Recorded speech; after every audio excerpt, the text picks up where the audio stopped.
You have created one of the most iconic startups in the world, something which is absolutely fantastic.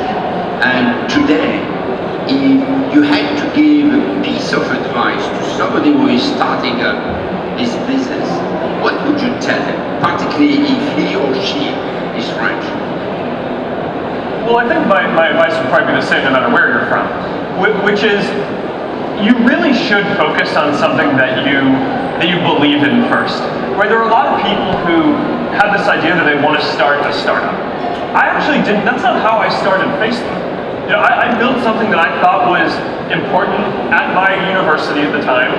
And you know, in sort of this funny twist, I remember my co-founder Dustin and I came out to Silicon Valley for a summer because we wanted to learn from all the companies that were out there. We did that right after we started Facebook.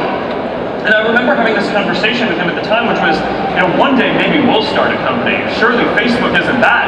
That's just this project that we believe in that we think is good. But maybe one day we'll start a company, so we'll learn from all the startups here.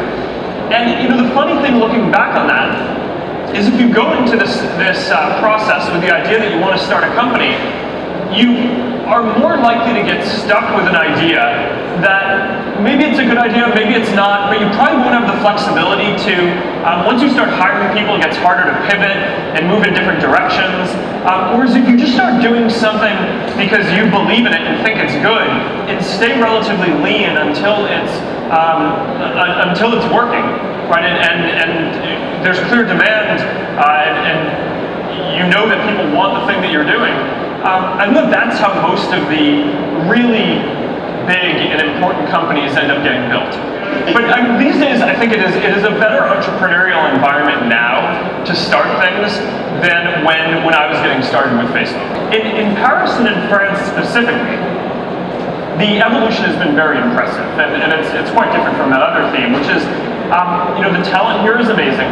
A number of years back, 3 years back, we started an AI center here, and it is now our biggest AI hub for research around the world. And we have 4 major hubs, one in our headquarters in California, one in New York, one in Montreal, and one here in Paris. And now, you know, coming up on the 3rd anniversary here, because of all of the talent that's here in Paris and the great university system and just the focus on entrepreneurship and research, this has been the place where we've actually been able to be the most successful in growing a major research hub. So we're doubling down on that. You know, one of the things that I've announced on our trip here is we're going to be investing another $10 million in our research center here. We're doubling the number of scholarships that we're giving to local universities to be able to fund the pipeline of AI research. That way, we're not just hiring and growing the corporate sector here, but also contributing to growing the academic sector that's going to produce researchers for many years to come. And we also, in addition to helping to support universities, we also support universities with compute resources, because a lot of what a modern AI researcher needs to do is it's not just you're working on your laptop. You need access to data and compute resources to do this, and we think it's important that people can do this both inside companies like Facebook, but also at universities as well. So we're doubling the investment that we're making there in the local environment, in the local universities as well. But overall, what we see is that there's just an amazing amount of talent here. The attitude towards entrepreneurship is really great, and we're very positive, and we're optimistic to keep investing here. We face a number of really important issues right now. And the way that I've thought about this is that for most of Facebook's existence, we've focused primarily on all the good that connecting people and that technology can bring. Right? So as we've grown, we've seen all these people around the world have gotten access to new tools to stay connected with the people and communities they care about.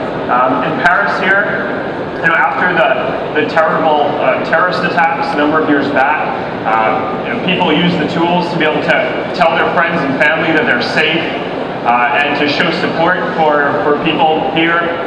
Around the world, there are more than 70 million small businesses that use our tools in order to reach their customers and to grow. And more than half of the small businesses that use our tools have told us that they're able to grow and hire more people because of using our tools. But what's clear now is that in addition to that, we didn't take a broad enough view of how people might be able to use these tools for harm as well. And that goes for all of the issues that you mentioned, for fake news, for interference in elections, for hate speech, for developers potentially using the tools in ways that don't respect people's privacy. We need to be building systems using AI and other technologies that can go out and detect this stuff proactively. We're hiring thousands of people. By the end of this year, we're going to have more than 20,000 people at the company working on security and content review to make sure that we're proactively helping to get rid of bad content. And this really is the top priority for the company right now, is making sure we do a good job on this. Sure, well, I think everyone cares about privacy, right? And that's not a European thing. That's a global thing, and this is a really important point for everyone. Now, in terms of GDPR specifically, it's focused on a few principles, right? Control. Everyone needs to have control. There needs to be transparency about how your information is used, and there needs to be accountability when companies misuse that. And these are values that we've always shared, right? I mean, for Facebook's whole existence, I mean, a huge part of what we do is make sure that people have the tools to share information, whether that's a photo that you care about or a message, with exactly the people who you want to share it with, so that way we can get to what we really care about, which is helping people connect. And about 100 billion times a day, someone will come to one of our services, either to send a message to someone or to post a photo or a link. And every time, it's clear and they have a control of exactly who you want to share that content with. And that's important because if you could only share with one group of people, or if you felt like you didn't have control, then you wouldn't feel safe sharing.